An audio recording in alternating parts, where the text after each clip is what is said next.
औज़ुबिल्लाहि मिनश्शैतानिर्रजीम। बिस्मिल्लाहिर्रहमानिर्रहीम। अल्हम्दुलिल्लाहि वस्सलातु अला अहलिहा अम्मा बाद फस्सलामु अलैकुम वरहमतुल्लाहि वबरकातुहू। बिस्मिल्लाहिर्रहमानिर्रहीम। अल्हम्दुलिल्लाहि रब्बिल आलमीन थुम्मा अस्सलातु वस्सलामु अला अशरफिल अंबियाइ वल मुरसलीन सय्यदिनल मुमज्जद बशीरिनल मुसद्दक़ नज़ीरिनल मुअय्यद अल मुस्तफ़ल अमजद वल महमूदिल अहमद अल्लज़ी सुम्मिय फ़िस समाइ बि अहमद व फ़िल अर्ज़ि बि अबिल क़ासिम मुहम्मद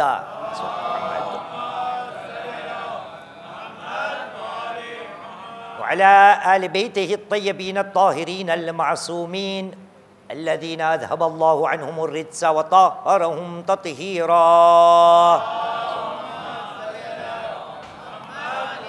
वल्लअनतु दाइमतु अला अदाइल्लाहि अजमईन मिनल आन इला क़ियाम यौमिद्दीन। अम्मा बाद फ़क़द क़ालल्लाहुल अज़ीम फ़ी किताबिहिल करीम व हुवा अस्दक़ुल क़ाइलीन व क़ौलुहुल हक़। बिस्मिल्लाहिर्रहमानिर्रहीम। वलक़द कर्रमना बनी आदम व हमलनाहुम फ़िल बर्रि वल बहर व रज़क़नाहुम मिनत तय्यिबात व फ़द्दलनाहुम अला कसीरिम मिम्मन ख़लक़ना तफ़दीला। आमन्ना बिल्लाह सदक़ल्लाहुल अलियुल अज़ीम व सदक़ रसूलुहुल करीम व नहनु अला ज़ालिका मिनश शाहिदीन।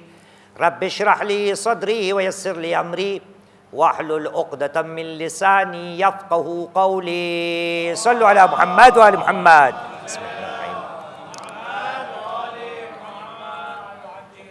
अत्तरफ़ाकुम बिस्सलाति अला मुहम्मद व आलि मुहम्मद।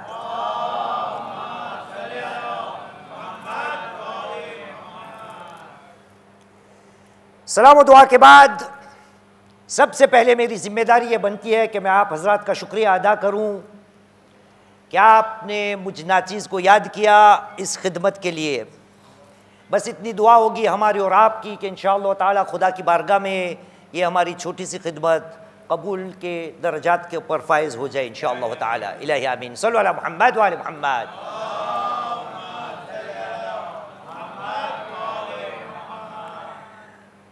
इस अशरे के दरमियान आप हज़रात का दिलो दिमाग में एक सवाल आता ही होगा कि मौलाना आप 10 दिन तक इंशाअल्लाह मुसलसल हमारे सामने गुफ्तगू करोगे, आपकी गुफ्तगू का उन्वान मौजू क्या होगा? तो अभी से पहले ही रात से आपके सामने मैं ये बयान कर ही देता हूँ कि पूरे अशरे के दरमियान मैंने किसी मौजू का इंतखाब नहीं किया।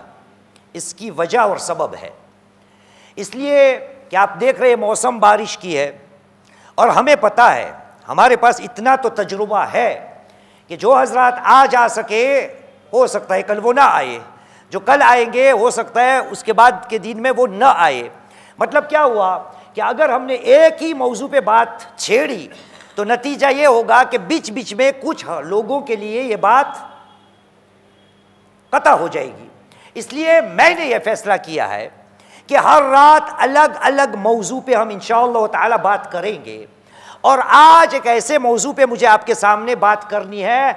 वैसे कुछ दिन पहले हमने साथ में मिलकर हमारे 8वें इमाम इमाम अली और रज़ा अलैहिस्सलाम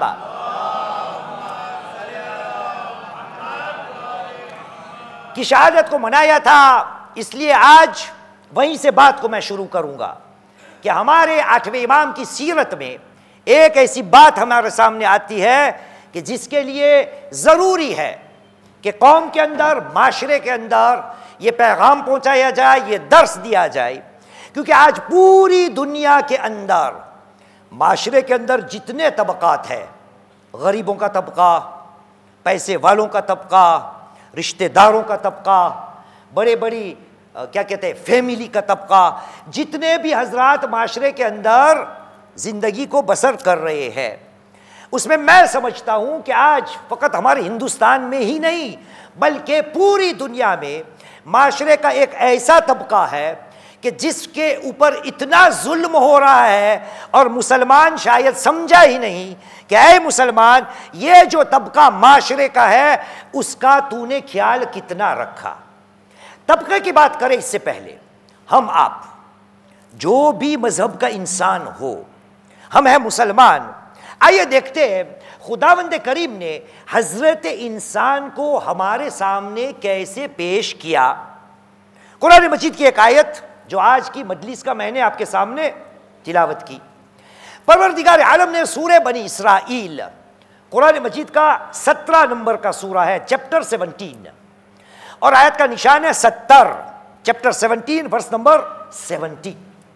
इरशाद रब्बुल इज्जत होता है, कहा बिस्मिल्लाहिर्रहमानिर्रहीम वलक़द कर्रमना बनी आदम, हमने ज़रूर आदम की औलाद को करामत का ताज, इज्जत का ताज हमने बख्शा है।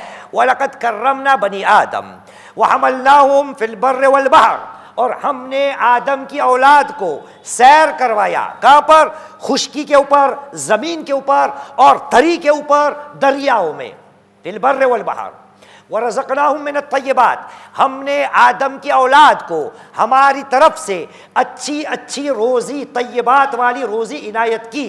वफ़द्दलनाहुम अला कसीरिम मिम्मन खलक़ना तफ़दीला, और हमने उन्हीं आदम की औलाद को हमारी जितनी बनाई हुई चीज़ है, हमारी जितनी मखलूक़ात है, हमने जो जो चीज़ों को खल्क़ किया है, उन सब मखलूक पर हमने सबसे फजीलत किसको दी है? आदम की औलाद को। वफ़द्दलनाहुम अला कसीरिम मिम्मन खलक़ना तफ़दीला, हमने जो भी बनाया सब के ऊपर हमने हजरत इंसान को फजीलत बख्शी है। सवाल ये होता है कि ऐ मुसलमान, जिस इंसान को खुदा ने करामत का ताज पहनाया, इज्जत बख्शी, सवाल ये उठता है कि क्या मेरा ये हक हो सकता है कि मैं किसी इंसान के सर से उसकी इज्जत का ताज जो अल्लाह सुब्हान व तआला ने पहनाया है उसको मैं उतार दूं? दूसरे अल्फाज में, क्या मुझे ये हक है कि मैं किसी इंसान को जलील करूं? क्या मुझे ये हक है कि किसी इंसान को जिसने खुदावंद करीम ने इज्जत बख्शी है, वलक़द कर्रमना बनी आदम, हमने आदम की औलाद को करामत का ताज पहनाया, करामत की पाकपोशी उसको हमने इनायत कर दी, तो क्या मेरा ये हक बन सकता है कि मैं किसी आदम की औलाद की बेइज्जती करूं? हो सकता है अमीर भाई? नहीं हो सकता। दीन इस बात की इजाजत नहीं देता। लेकिन बात हमें करनी है कहां पर? हमारे 8वें इमाम, इमाम अली और रिज़ा अल-गरीब अलैहिस्सलाम के।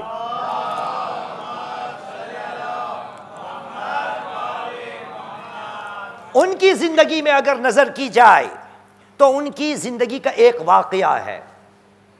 बल्ख का आदमी बयान करता है, कुन्तु मआ अल-इमाम फी सफर इला खुरासान, मौला आपको पता है ना, मदीना से खुरासान, जिसका आज नाम हमारे दरमियान मशहूर है मशहद मुक़द्दस है। तो ये बल्ख का आदमी बयान करता है कि मैं इनके साथ था सफर के दरमियान, और एक दिन फदआ यौमन इला माइदतिन लहू, मैं उनके साथ था, मैंने देखा कि मेरे मौला ने, मेरे इमाम ने एक दस्तरखान को बिछाया, एक मेज़ को सजाया, और उसके बाद क्या किया? फजमा मिन मवालिही मिन सूदान वगैरह, और मेरे मौला ने क्या किया कि उनके जो खिदमत गुजार लोग थे, खादिम, मुलाजिम, नौकर चाकर बोलते उर्दू में, नौकर चाकर ऐसे बोलते एक सलात पढ़िए मोहम्मद वाले मोहम्मद पर। ये कभी कभार बार बार मैं सवाल आपसे करूंगा, क्योंकि मैं गुजराती आदमी हूं, मेरी मादरी जबान उर्दू या हिंदी नहीं, मैं गुजराती आदमी हूं, इसलिए कभी कभी शक होता है कि ये अल्फाज उर्दू में या हिंदी में कहे जा सकते हैं या नहीं।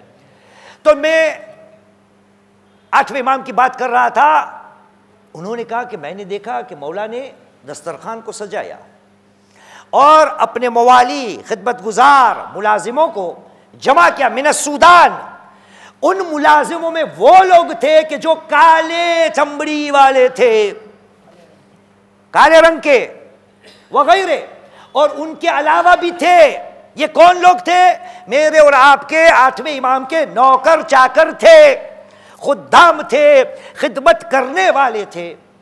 तो ये बल्ख का आदमी कहता है कि मैंने जब देखा कि मेरे मौला ने उसी मेज पे, उसी दस्तरखान पे अपने नौकर चाकर को भी बुलाया, ऊपर से काले लोगों को भी बिठाने की दावत दी, तो मैं आगे बढ़ा। फकुल तो जाल तफिदा का अब्न रसूलिल्लाह। उन्होंने बात कैसे शुरू की? कहा फर्जंद रसूल, मेरी जान आप पे कुर्बान हो। आपने देखा ये मीठा मीठा बोलना जिंदगी में ऐसे ही होता है कि बात इतनी हमारे सामने मीठी मीठी बयान की जाती है। इन्होंने भी बात ऐसे बयान की, फर्जंद रसूल मेरी जान आप पे फिदा हो। फिदा का जाल तो फिदा का अब्द रसूलिल्लाह। लव अजलता हाउला इला माइदतिन, फर्जंद रसूल क्या ऐसा नहीं हो सकता कि इनका मायदा, इनका जो दस्तरखान है वो थोड़ा जुदा, अलहदा, अलग किया जाए। आठवें इमाम के सामने हिम्मत हो रही है कि क्या बोल रहा है कि ये खुद्दामों को अलग से बिठाया जाए। रिवायत बहुत है, बहुत से अल्फाज है। उसूल काफी की आपके सामने रिवायत पढ़ रहा हूं, उयून अखबार और रुदा में भी ये रिवायत है। कहीं कहीं पर यह बात भी आए कि मौला ने जब ये सुना, आठवें इमाम ने, तो आपने कहा इल्ज़म सुकूत, खामोश हो जा, खामोश हो जा, इल्ज़म सुकूत। फ़इन्नल्लाह तबारक व तआला वाहिद वल उम्म वाहिदा वल अबु वाहिद व इन्नमल जज़ाउ बिल अमाल। ऐ मेरे सहाबी खामोश हो जा, हमारा परवरदिगार एक है, हमारी माँ एक है, हमारे बाबा, हमारा बाप एक है, और जजा आमाल की बरोबरी आमाल के निस्बत से अल्लाह सुब्हानहू व तआला देगा। अजीज़ान मुहतरम, आपने देखा कि हमारे आठवें इमाम ने अपने खिदमत गुजारों के सामने या साथ में मुलाजिमों के साथ, खुद्दाम के साथ, नौकर चाकर के साथ इमाम का रवैया क्या था। आदम की औलाद को तो खुदा ने करामत का ताज बख्शा था, लेकिन क्या मेरा रवैया, मेरा सुकून, मेरा सुलूक अपने नीचे काम करने वालों के साथ क्या है कि मैं अपने नीचे काम करने वालों के साथ ऐसा रवैया पेश करूं कि जिसके लिहाज से ये दीन ने जो मुझे सिखाया वो अमली रूप आए। एक सहाबी अनस, वो कहता है मैं नबी करीम मोहम्मद सल्लल्लाहु अलैहि वसल्लम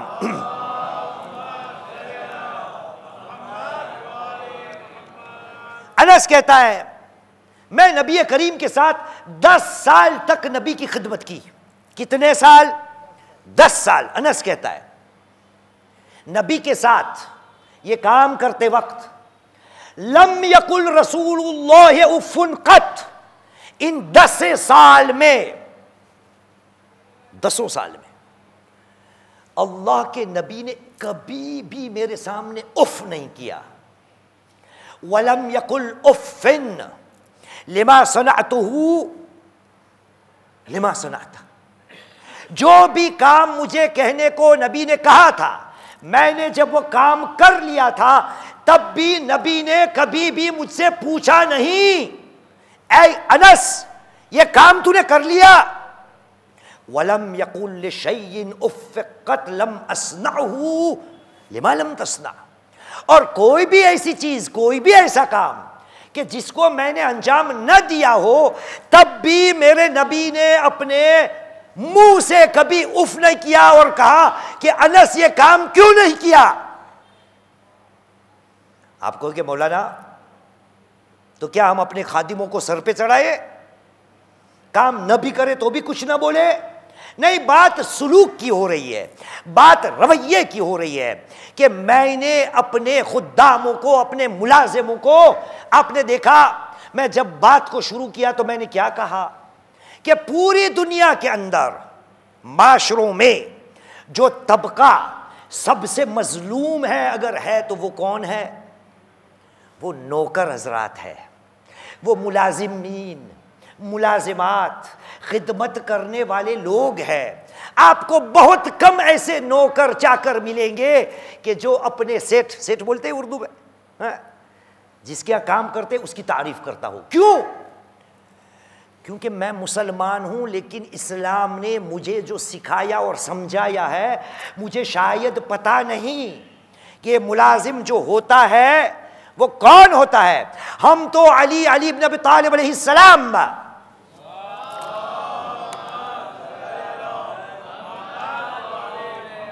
के नाम को लेने वाले हैं, उसके नाम पे नारा लगाने वाले हैं। लेकिन क्या इमाम की सीरत पे हमने अमल करने की कोशिश की? मौलाए कायनात अपने गुलामों के साथ, अपने नौकरों के साथ, अपने मुलाजिमीन के साथ उनका रवैया क्या था? अरे मौला तो एक तरफ, आइए पहले बीबी पाक बतूल फातिमतुज़ ज़हरा अलैहिस्सलाम,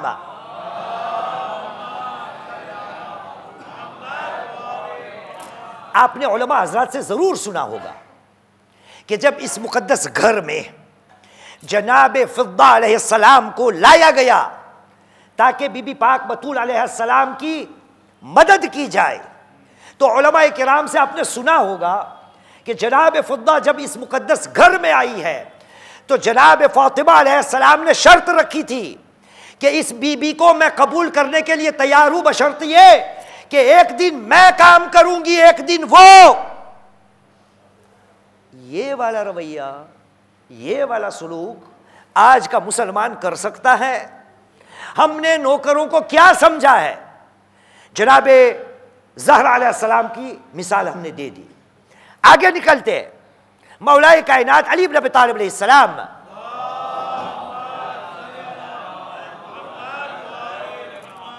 उनकी सीरत पे नजर डालिए तो वहां भी पता चलेगा कि मौला के यहां जो काम करता है, जो खिदमत अंजाम देता है, उसके साथ मेरे और आपके मौला का रवैया या सलूक कैसा और क्या है।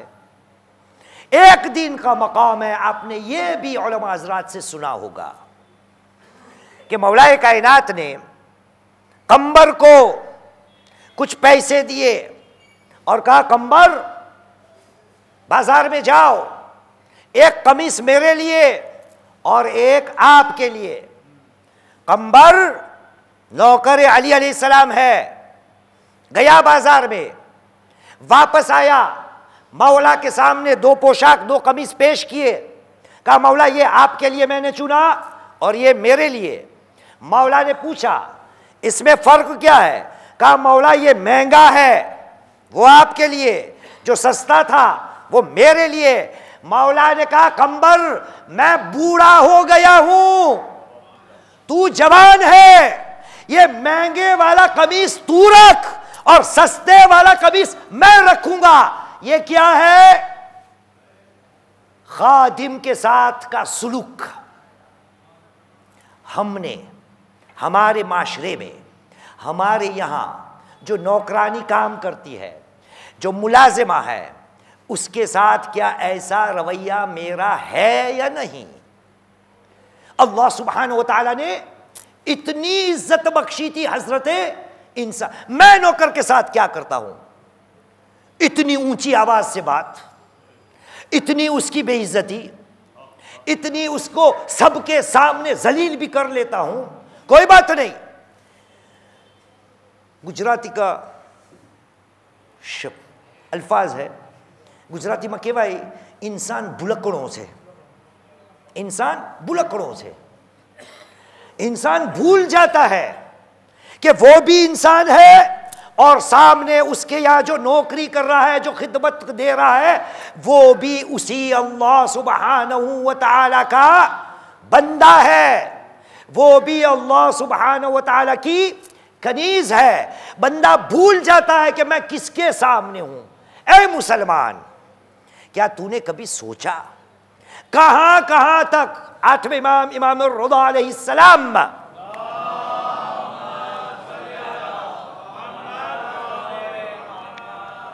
एक दूसरा नौकर है, उसका नाम ही है यासिर अल खादिम, उसका नाम ही पड़ गया अल खादिम, खिदमत करने वाला। इतना नजदीक का मुलाजिम आठवें इमाम का, कब का? जब वली अहद पर थे आठवें इमाम, मतलब यूं ही समझो कोई बादशाह थे, वजीर आला थे, उसका गुलाम यासिर जिसका नाम तारीख ने अल खादिम भी डाल दिया, यासिर अल खादिम। यासिर अल खादिम कहता है कि 8वें इमाम ने, मेरे मौला ने मुझे बुलाया। सल्लल्लाहु अलैहि मोहम्मद वाले मोहम्मद, आइए बैठे।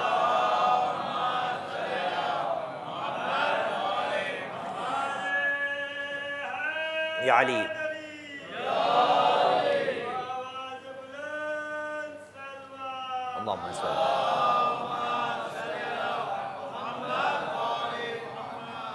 मेरे मौला ने मुझे बुलाया और कहा, यासिर एक बात का ख्याल रखना यासिर, जब भी तुम खाना खा रहे हो, खाना खा रहे हो दस्तरखान पे, और यासिर अगर उस वक्त मैं तुम्हें आवाज दूं, मैं कौन? वली अहद, 8वें इमाम। ऐ यासिर, जब भी खाना खाने बैठो और अगर उसी असना में, उसी वक्त मैं तेरा आका, मैं तेरा मौला, हमारी ज़बान में मैं तेरा सेठ, मैं अगर तुझे बुलाऊं किसी काम के लिए, यासिर कभी भी जवाब नहीं देना, पहले अपने खाने को, तनावुल को खत्म कर लेना, उसके बाद मेरी आवाज पे लब्बैक कहना। मुसलमान, यह 8वां इमाम हमें सिखा रहा है कि हमें खादिमों के साथ कैसा सुलूक और कैसा रवैया करना है। और दुनिया में आज क्या हो रहा है, मैंने आपको कहा ना, अगर देखा जाए तो दुनिया में सबसे बड़ा मजलूम तबका अगर कोई है, बाकी बहुत से तबकात है, यतीमों का तबका, बेवाओं का तबका, गरीबों का तबका, मोहताजों का तबका, फकीरों का तबका, उसमें एक तबका है माशरे के नौकर हजरात। यहां बहुत से आप में से नौकर भी होंगे, जैसे मैं हूं, नौकर हूं या नहीं? अमीर भाई हूं या नहीं? किसका नौकर हूं? आपका। सल्लल्लाहु अलैहि मोहम्मद वाले मोहम्मद।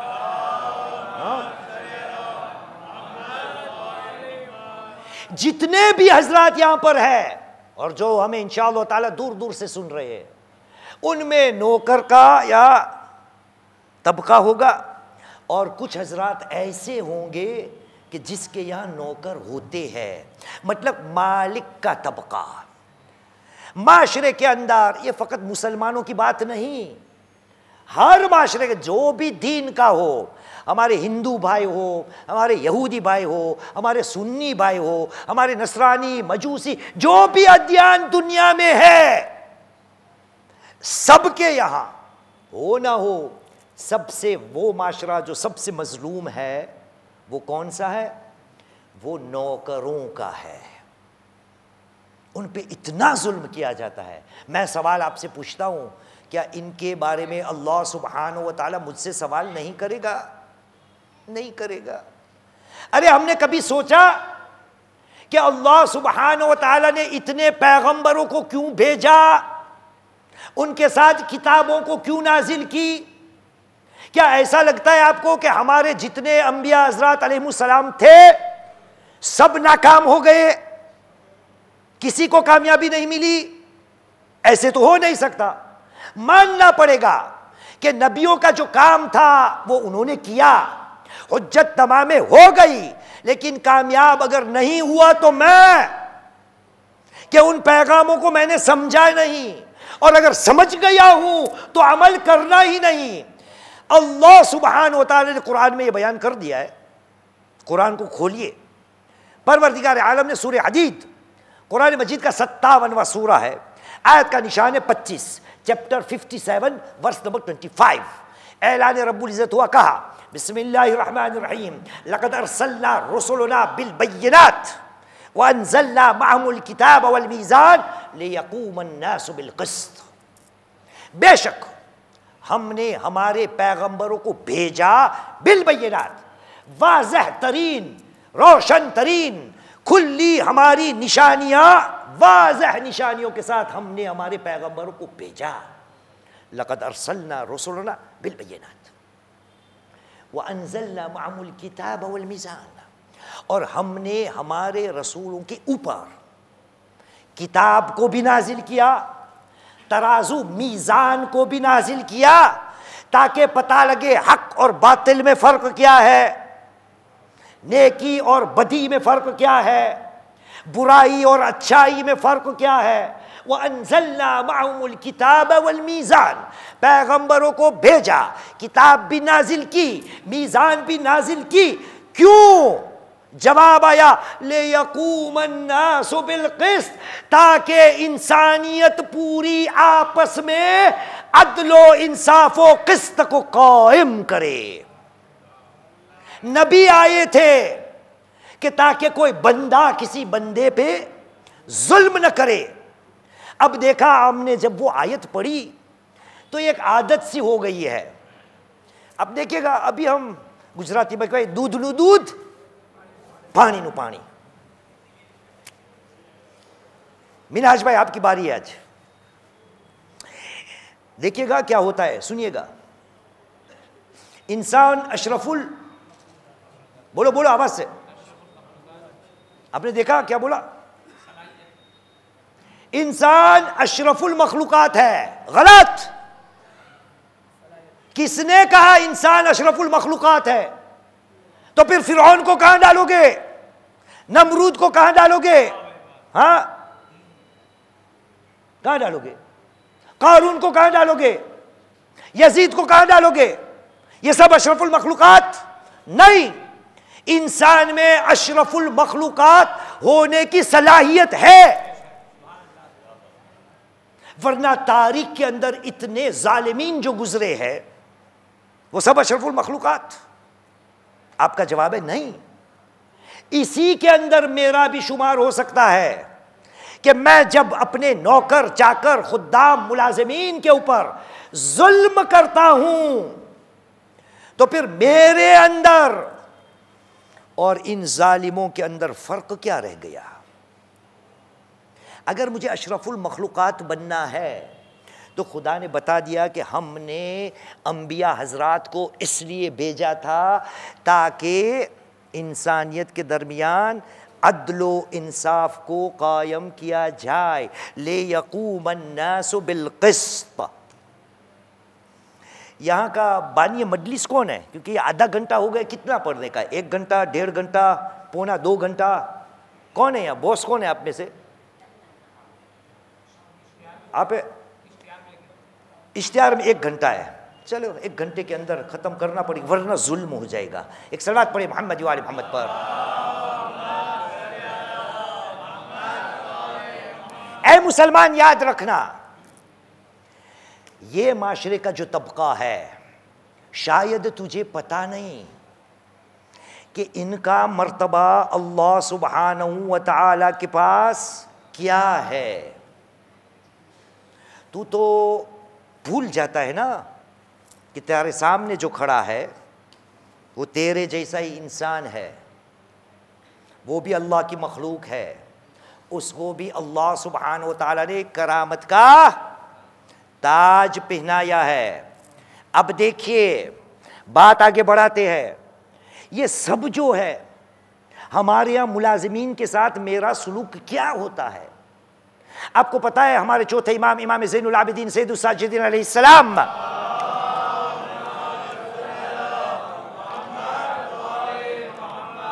का एक ज़ख़ीरा हमारे सामने आया है जिसका नाम रिसालतुल हुकूक है।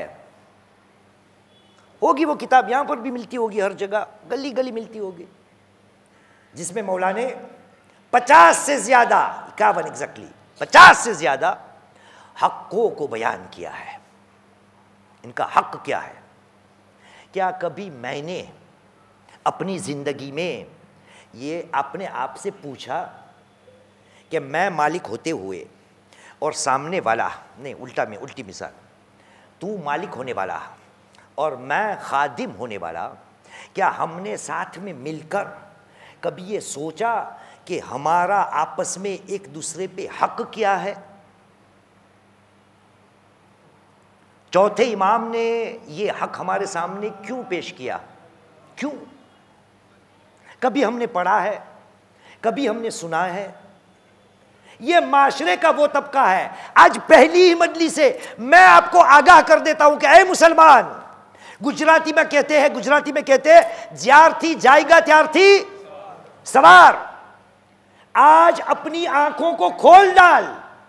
अगर खुदा ने तुझे थोड़ी सी मालो मिल्कत इनायत की है और तेरे नीचे खुदा के कुछ बंदे या कुछ कनीज़ें काम कर रही है, तो तू अपने आप को बड़ा मत समझना। तेरे पास अगर नौकर चाकर है तो उसका तुझ पे हक है और उसके ऊपर भी तेरा हक है। रिसालतुल हुकूक को खोलिएगा, रिसालतुल हुकूक को खोलिएगा। चौथे इमाम ने मालिकों को, जिसके यहां लोग खिदमत करते हैं, बयान किया फ़अम्मा हक़्क़ुल मौला, जिसके पास नौकर है, खादिम है, मुलाजिम है, उसका हक ये है अन तअलम अन्नल्लाह, याद रखना कि अल्लाह सुब्हानहू व तआला ने अन तअलम अन्नल्लाह जअला का, खुदा ने तुझे बनाया है। किससे बात हो रही है? किससे मिनाज भाई? मालिक से। तू जान ले मालिक, अन्नल्लाह जअलका हामियतन अलैहि वाक़ियतन, याद रखना खुदावंद करीम ने तुझे अपने खादिम के लिए हिमायत करने वाला बनाया है।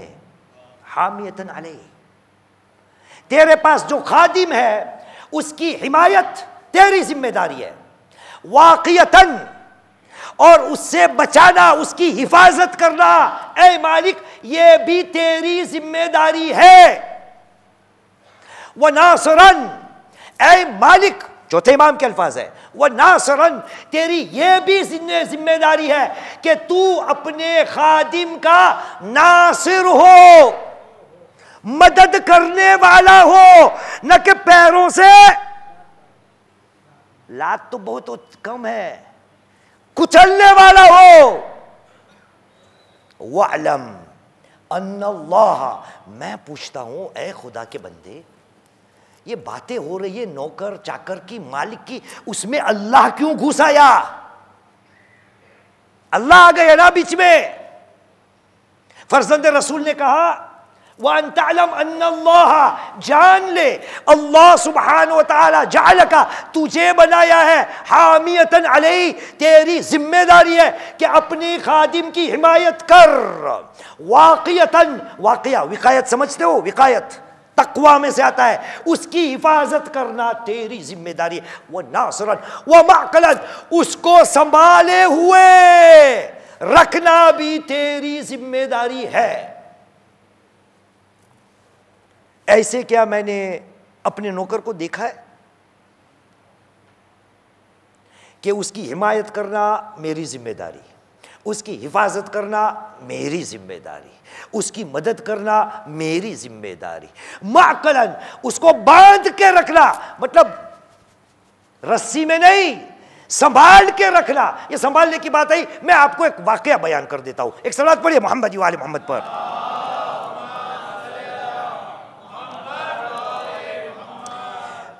2025 का साल चल रहा है, मुझे बिल्कुल याद है, आज से 10 साल पहले 2015 में एक मुल्क में मैं गया था।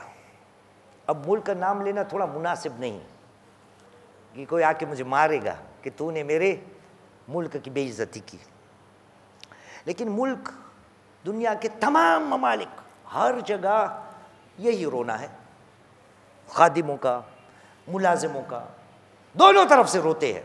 मुलाजिम भी पिटते हैं और रोते हैं कि हाय वावेला, और मालिक भी रोता है कि अच्छे मुलाजिम नहीं मिलते। एक दिन किसी एक फैमिली को पता चला कि शेख मोइज, मेरा नाम शेख मोइज है, शेख मोइज आया है। उन्होंने कहा शेख मोइज को दावत दीजिए घर पे, आप भी दीजिएगा दावत, मेहमान हुआ है आपका। गया मैं उसके घर पे, मैंने कहा शेख अच्छा हुआ आप आए, हमारे यहाँ बरकत होगी। मैंने कहा कौन सी बरकत? ये बात आपने सुनी है ना, कौन सी बरकत? मेरे घर में 4 नहीं 50 कोने, हर जगह पे मैंने कदम रखे, आज तक तनख्वाह बढ़ती नहीं, आपके यहाँ मेरे आने से आपकी रोजी में इजाफा हो जाएगा? कुछ नहीं होगा। कहा आप आए, हम तो खुशनसीब, हमारे घर पे आपके कदम। मैंने कहा शुक्रिया आपका, आपने दावत दी। कहा मौलाना एक तावीज़ कर दो ना। मैंने कहा मैं तावीज़ पहले करता नहीं। मैंने कहा तकलीफ क्या है आपको? तो घर की जो मालकिन थी, हमारे जानने पहचानने वाले लोग थे, उन्हें कहा शेख बात यह है कि घर में नौकरानी बोलते हो आप, उर्दू में बोलते हो, खादिमा, मुलाजिमा, कोई मुलाजिमा टिकती ही नहीं, कामवाड़ी 5 दिन रह के चली जाती है, 10 दिन रह के चली जाती है, 15 दिन रह के चली जाती है, या अल्लाह खींच खींच के 1 महीना रह के चली जाती है। पता नहीं किसकी नजर लग गई है, क्यों टिकती नहीं घर पे। तो साथ में उसका मियाँ बैठा था। उसका मियाँ, उन्होंने अपनी बीवी से कहा गुजराती में, क्योंकि गुजराती लोग थे, कि तारा लखण जोया छे ते, मतलब उर्दू में तेरा सुलूक पे तूने गौर किया है कि तेरे यहां खादिमा, मुलाजिमा, नौकर चाकर टिकते क्यों नहीं? क्योंकि तेरा रवैया ऐसा है कि लोगों को रहने की शौक ही पैदा नहीं होता। और अली मौलाए कायनात अलैहिस्सलाम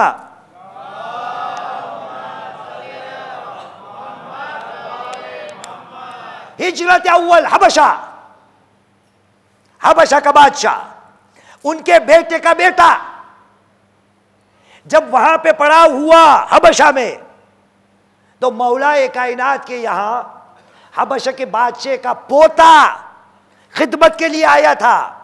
कुछ अरसे के बाद उनको पता चला हबशा से एक वफ्द आया इनको बुलाने के लिए, और कहा अब वहां हमारा जो बादशाह था वो चल बसा, अब तू वापस अपने ओहदे को संभाल ले। कहा मैं अली की गुलामी छोड़ के वो बादशाहत नहीं चाहिए। अरे क्यों भाई, ये क्यों? क्योंकि उन्होंने देखा कि मौलाए कायनात का रवैया अपने नौकर चाकर के साथ कैसा होता है। जब मैं अपने नौकरों के साथ सही सुलूक नहीं करता तो नौकर चाकर चले जाते हैं। हाँ बेचारे कुछ हजरात ऐसे होते हैं कि जो मजबूर होते हैं, क्या करे, वो अपने काम को किए जाते हैं। लेकिन ऐ मुसलमान, तू याद रखना, अगर तेरे पास खादिम मुलाजिम है तो उनका ख्याल रखना, क्योंकि चौथे इमाम ने कहा है तेरी जिम्मेदारी है उसकी हिमायत करना, उसकी हिफाजत करना, उसकी मदद करना, उसको बचा के रखना। बात खत्म हो गई? नहीं, सैयद सज्जाद और आगे बढ़े, एक सलावत पढ़े मोहम्मद वाले मोहम्मद पर।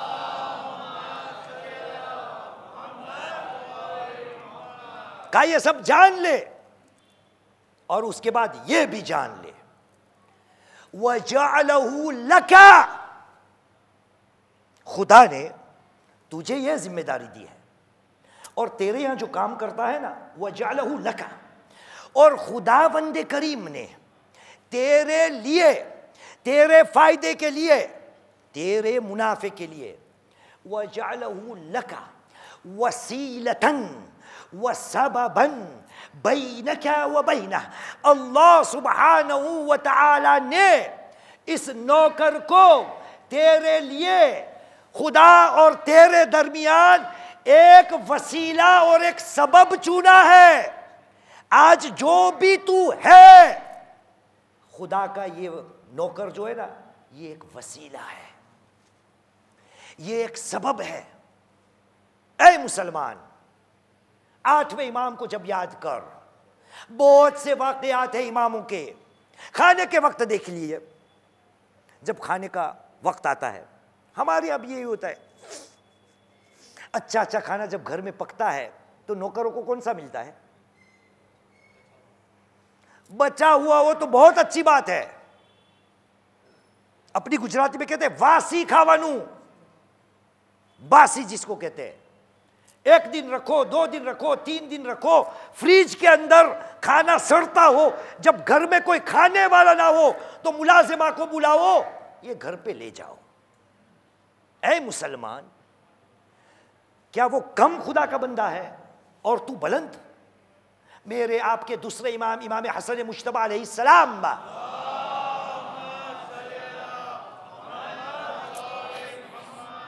नजी कहता है, मौला का एक साथी है सहाबी, नजी कहता है एक दिन मैं मदीने के अंदर दाखिल हुआ और मैं चला अपने मौला की मुलाकात के लिए।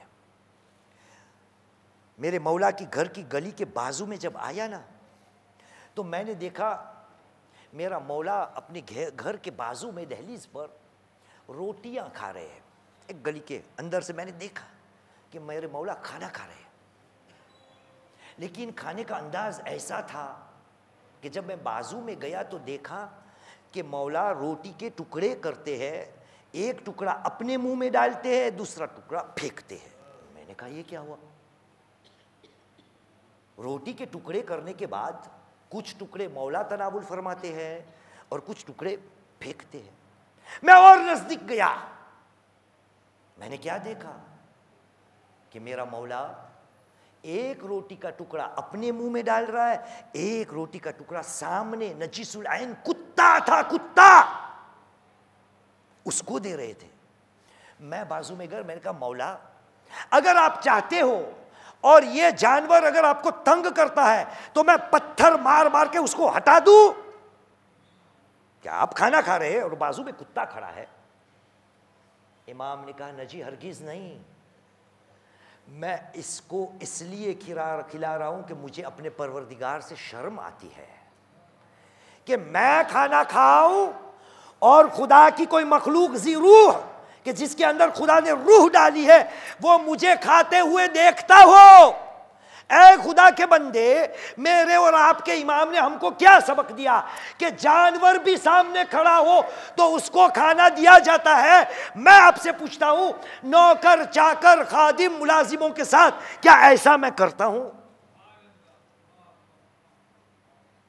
कि अच्छे अच्छे खाने मैं खाता हूं और उनको याद भी नहीं करता? बहुत सी बार होता है, ये पूरी दुनिया का ये तजुर्बा है, कहीं दूर जाने की जरूरत नहीं, आपको गली गली ये बात दिखेगी। मैं बड़ा सेठ हूं, ड्राइवर के साथ होता है ना, यहां होता होगा, आप बोलिएगा अमीर भाई। रेस्टोरेंट पे गए, मताम में खाना खाने गए, मैं, अहलिया, बच्चे सब अंदर घुस गए, नौकर वहां क्या कर रहा है, ड्राइवर गाड़ी में बैठा है, या तो उसको कुछ एक दो नोट रुपयों के थमा देंगे, तू खा लेना। भाई उसको तेरे साथ ले जा, इतनी हिम्मत है, इतना बड़ा सीना है तेरे अंदर। आठवें इमाम ने कहा मेरे काले गुलाम भी उसी मेज पे खाएंगे जहां तेरा मौला और मेरा मौला बैठेगा।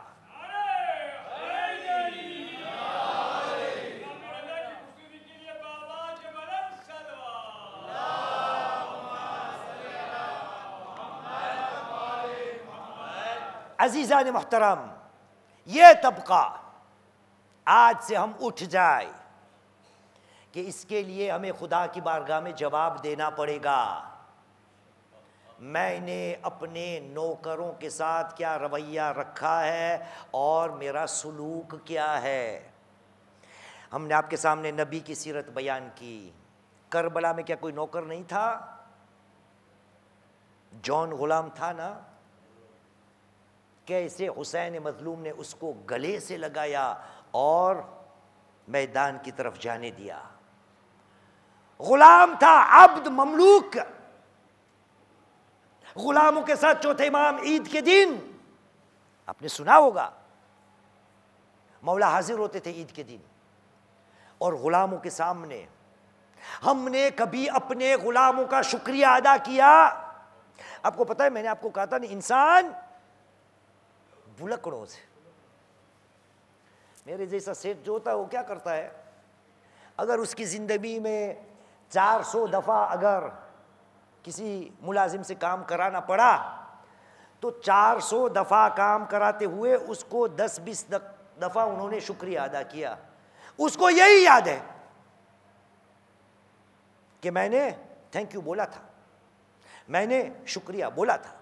लेकिन कितनी दफा भाई? 20 दफा, 400 दफा ये गुलाम तेरा काम किया उन्होंने।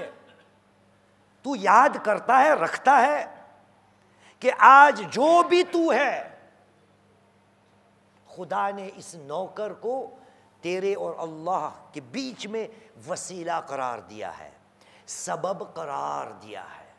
चौथे इमाम ईद के दिन आया, मौला ने सबको जमा किया और मौला ने कहा आज ईद का दिन है, मैं आपके सामने माफी चाहता हूं। चौथे इमाम गुलाम हजरात कौन थे? मेरे मौला के तरबियत याफ्ता लोग थे। कहा मौला आप हमसे माफी मांगो, कोताहियां तो हमसे हुई, गलतियां तो हमसे होती है, और आप मालिक होते हुए, हमारे मौला होते हुए हमसे क्यों? क्योंकि चौथे इमाम की नजर में ये जो काम है वो क्या है? मैं आपको दावत देता हूं। ये ऐसी दावतें मैंने अपनी जिंदगी में जहां भी जाता हूं दावतें देता हूं, ये दावतें कभी कबूल होती ही नहीं। आज शायद हो जाए। इलाही आमीन बोलो भाई। हाँ, सल्लल्लाहु अला मोहम्मद व आले मोहम्मद।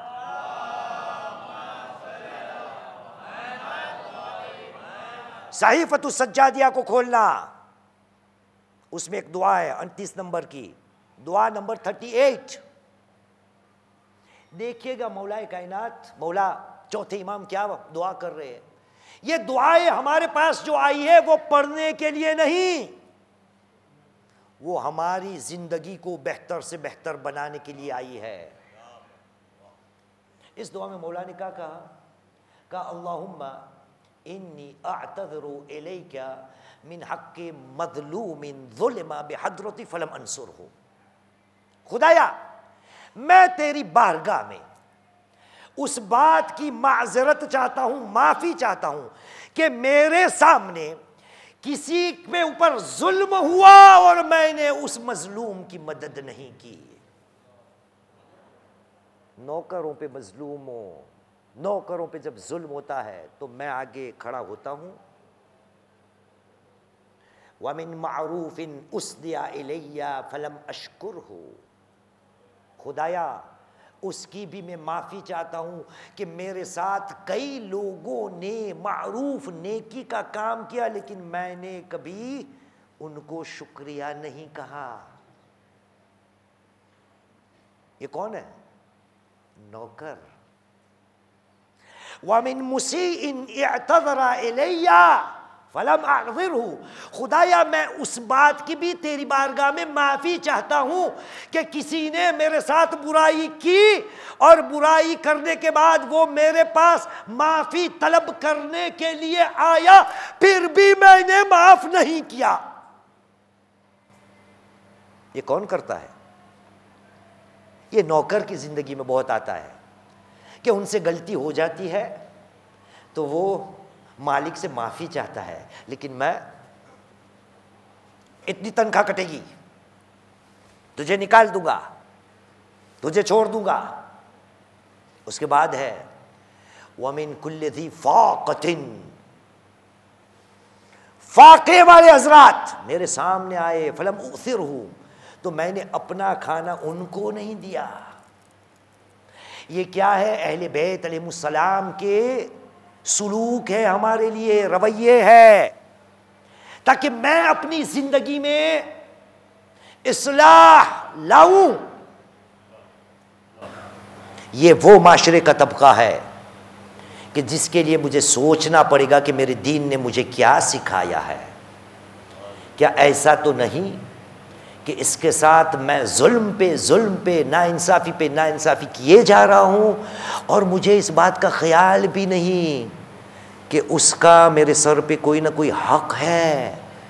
वो अल्लाह का नुमाइंदा है, वो अल्लाह का मेरे लिए वसीला है और सबब है। यही बातें हमारे 8वें इमाम ने जब लोगों को सिखाई ना, तो वहाँ दरबारों में, अब्बासी बादशाह के दरबारों में मेरे जैसे थे लोग जिन्होंने बादशाह के कानों में कहा इसको अगर तूने नहीं हटाया तो तेरी कुर्सी जाएगी।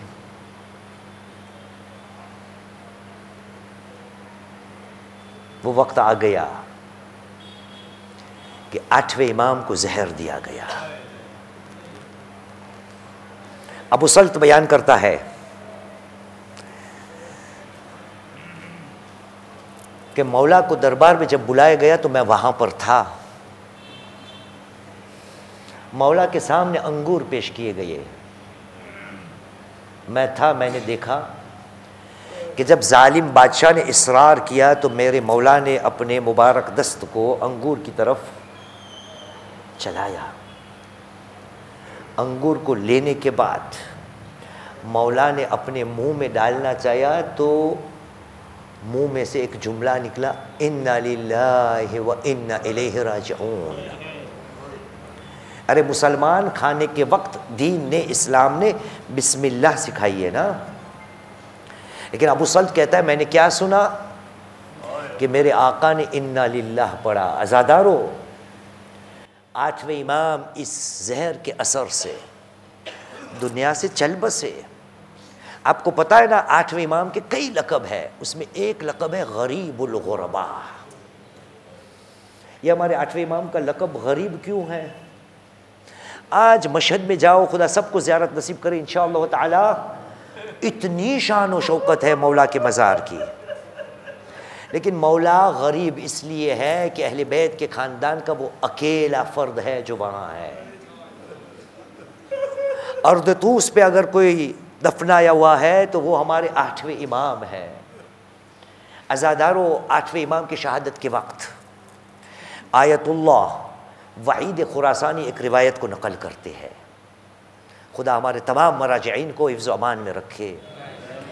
आयतुल्लाह कहते हैं कि जब खुरासान में 8वें इमाम की शहादत की खबर फैल चुकी तो मशहद मुक़द्दस खुरासान में एक मुअज़्ज़मा मोमिना रहती थी। वो अपनी वाली शोहर के पास गई और कहा, ऐ मेरे वाली, मैं आपसे कुछ इजाज़त के लिए आई हूँ। कहा क्यों?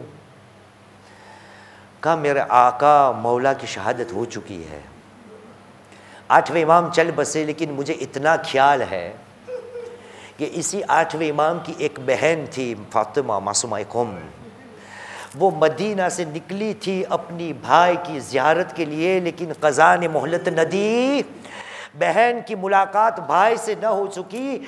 इसलिए ऐ मेरे वाली, तुम मुझे इतनी इजाज़त दे दे कि जब 8वें इमाम का जनाजा निकलेगा तो पीछे पीछे इमाम की बहन के एवज़ मैं निकलूँगी और मैं पुरसा देने के लिए चलूँगी। मैं कहूँगी, ऐ मुअज़्ज़मा मोमिना, खुदा तुझे जज़ाए खैर दे, मैं तुझे एक और बहन याद दिलाता हूँ, वो करबला में थी, उसका भी माजा या भाई था जो बेरो गोरो कफन मैदान करबला में पड़ा था। घोड़ों की टापों से उसके लाशे को पामाल किया गया। अज़ादारों, मेरे उस्ताद करीम कहा करते थे कि अजब नहीं कि अगर ज़ैनब के अल्फाज यूँ निकले हो कि जब इस लूटाए हुए काफ़िले को करबला से कूफा जब ले जाया होगा तो अजब नहीं। वो बयान किया करते थे कि जब ज़ैनब अलैहिस्सलाम हुसैन मज़लूम की लाश से गुजरी होगी और लाश की हालत देख के जनाब ने ज़ैनब ने कहा होगा, अंता अखिल हुसैन, ऐ मेरे माँ जाए, क्या तू वही हुसैन है? क्यों? हुसैन की हालत क्या हो चुकी है, हुसैन का लाशा जख्मों से चूर है। अंता अखिल हुसैन, बस वही मेरे उस्ताद कहते हैं।